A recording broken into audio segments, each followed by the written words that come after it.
Summary of playing Beatie Bow by Ruth Park. In the beginning of the story, Abigail Kirk is given the name Lynette Kirk, which is a name that her mother Catherine is unhappy with and that her father Wayland likes.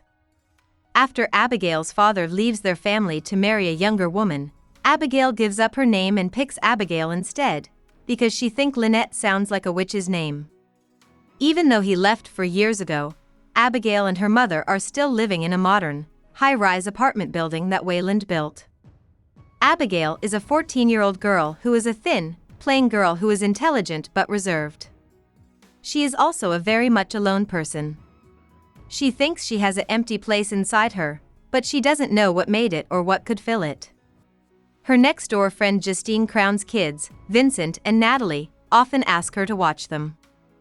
Abigail has noticed that kids on the field are playing a fun but slightly disturbing call-and-response game called Beatie Bow. In this game, a child in a sheet chases other kids around the yard until the next Beatie Bow is tagged. Vincent is thrilled and excited about the game, but Natalie is very scared. Natalie is sure that even the kids who play the game are scared of it.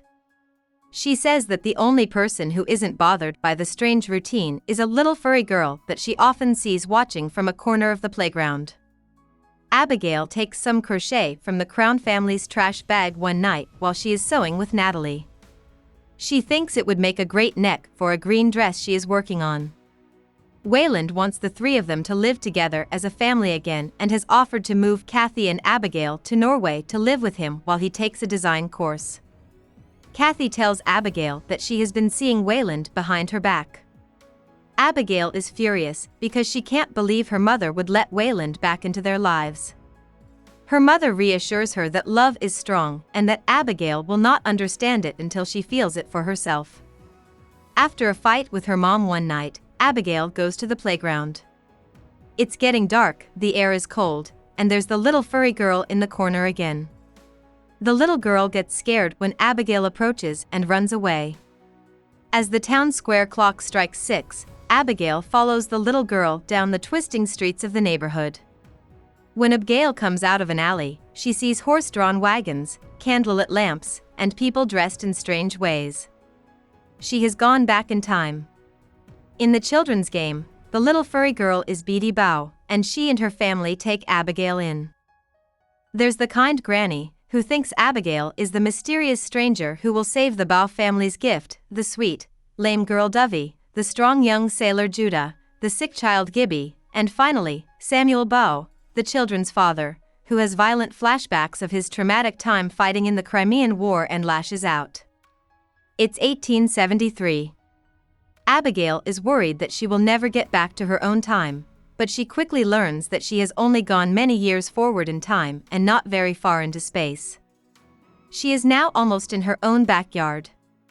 After a terrible attempt to escape, Abigail realizes that the Bow family is obsessed with protecting the gift of second sight that runs through their family.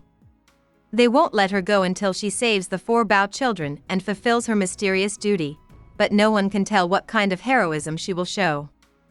The crochet on Abigail's dress is what connects the past and the present.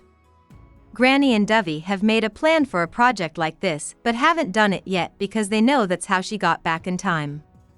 At first, Abigail doesn't want to play her part, but she finally learns how kind, generous, and unique the Bow family is. She even falls in love with Judah, but is crushed when she learns that he has been engaged to Dovey since they were kids. One night, Abigail goes to the beach with Beatie and Judah. When she gets back to the Bow house, Uncle Samuel has set it on fire during one of his fits. She saves the family from the fire, and after the fire is out, Granny finally lets Abigail go back home. Abigail misses the Bows when she gets back to her own time. She goes to the public library to learn more about what happened to them and learns that Judah died on a sea voyage in 1874.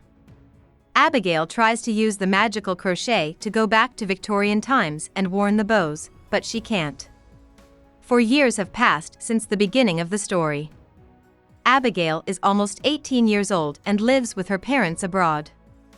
The Kirks have chosen to move back into their old flat in Sydney. A lot of Abigail's bitter desire for Judah and all the Bows has gone away, but she still remembers them.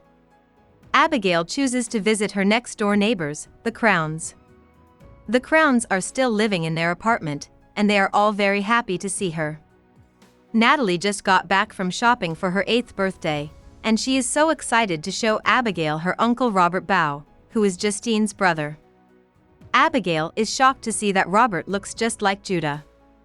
She doesn't understand how this is possible until she realizes that Justine has always been related to the Bows and that Natalie is the most recent receiver of the gift since she saw Beatie on the playground years ago.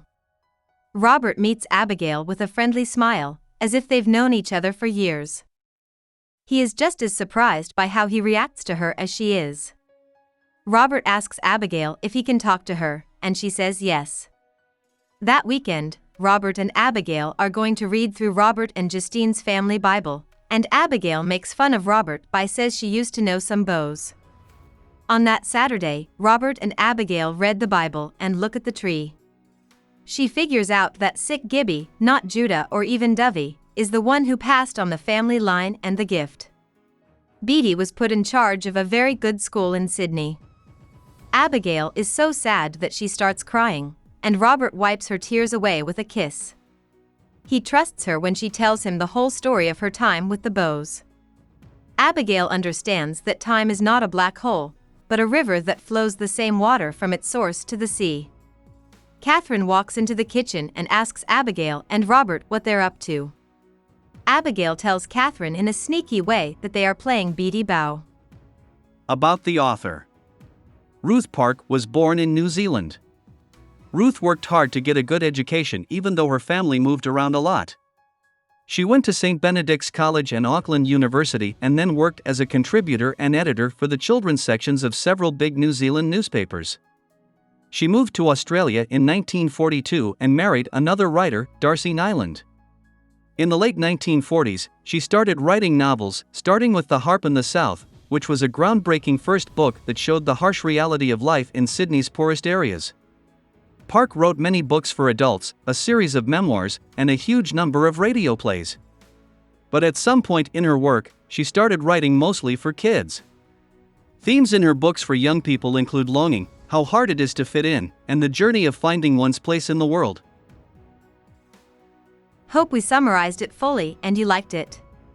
Please hit the like button and subscribe to our channel so that we are motivated to create more videos.